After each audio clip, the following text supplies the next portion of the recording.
15 anyos pa ko dihang nakuha ko. Humani ana, di na ko mapulan ug naadik na ko sa ana-ana. Maayong adlaw kanimo DJ Sam. Tawagan na lang ko sa pangalang Angel. Taga Davao ra ko. Ug nakahuna-huna kog pada sa imuhang programa kay gusto pud na akong i-share ang akong kaagi sa imong mga viewers ug followers. Basin di ay naapoy parehas na ako og kinaiya. Di ma-in love sa usa ka lalaki ug di ko makatilaw niya. Nice. Adik kaayo ko sa ana-ana. Sugda na ako ang akong kaagi dihang na-virginan ko sa akong ikatulo nga uyab DJ Sam dihang 15 anyos pa lang ko.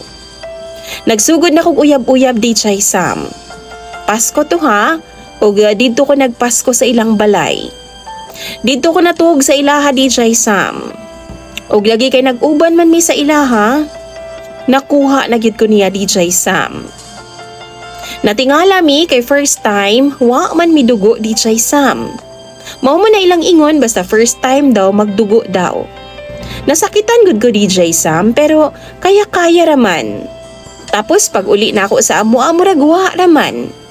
Lahi ra kayo sa ilang giingon nga pag first time lagi daw, mudugo daw tapos magkaang-kaang daw kay inighuman. Wa nagdugay ang among relasyon na DJ Sam. Kay giuyab man niya ang akong ig-agaw. Nasakitan kaayo ko sa panghitabo. Maong giuyab po na ko ang iyang ig-agaw. Pero wa ra pod magdugay ang among relasyon sa iyang ig-agaw DJ Sam kay di man ko masatisfy sa iyaha. Dito na po nagsugod nga kada na ay uyab ko DJ Sam. Human ako usugton ko makalugar ana-ana dayon mi. Pag masatisfy ko, balik-balikan gid nako DJ Sam. Pero kung di ko ganahan, akong buwagan. Maghilak sa ako ang mga lalaki DJ Sam dili sa pagpanghambog tungod lagi sa akong batasan. Human manggod nako masukod ang ilahang bunal. Bulagan dayon nako kung gamyan ko.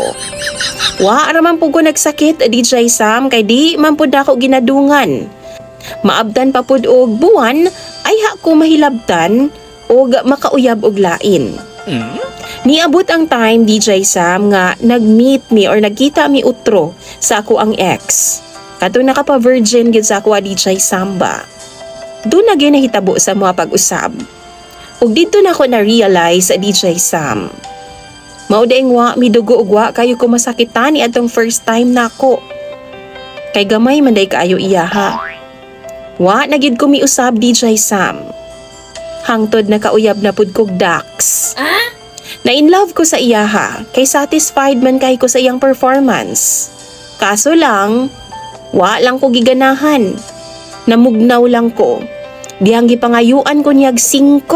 Kay palit lagi daw niyag sigarilyo, humanamog ana-ana DJ Sam. Pag uli na ako dayon siyang gibulagan DJ Sam. Gi-message dayon nako. Giingnan nako siya nga bulag na mi. Kay bawo mo DJ Sam, doon ako yung mga dagkong tao man unta nga mga nauyab. Pero gagmay silag ilaha. Og karon na ako'y uyab DJ Sam, gamayng tao. 5'2" lang ang height.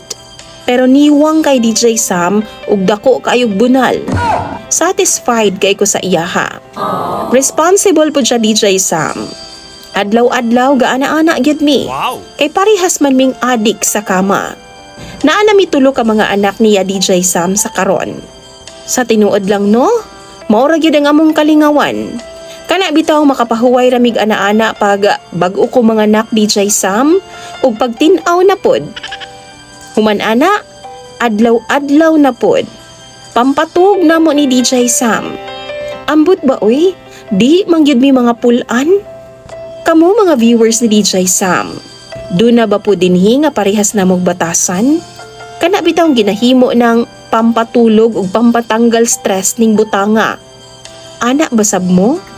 Palihog daw i-share daw ninyo sa comment section. Kay basin abnormal na mi. Imong sender og follower DJ Sam, Angel.